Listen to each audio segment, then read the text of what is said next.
ای خانه کعبه گفت چی خوشبو هستی و چی پاکیزه هستی. ای خانه کعبه گفت چی بزرگ هستی و چی احترام بلند داری. والذی نفسی بیدی.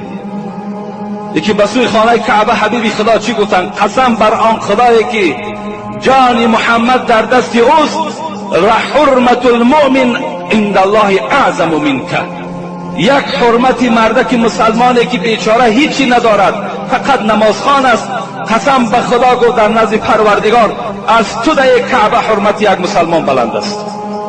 در نزد پروردگار یک مسلمانی که بیچاره فقط نماز میخواند، چیزی ندارد، فقط مسلمانی بر خداست، مؤمن است.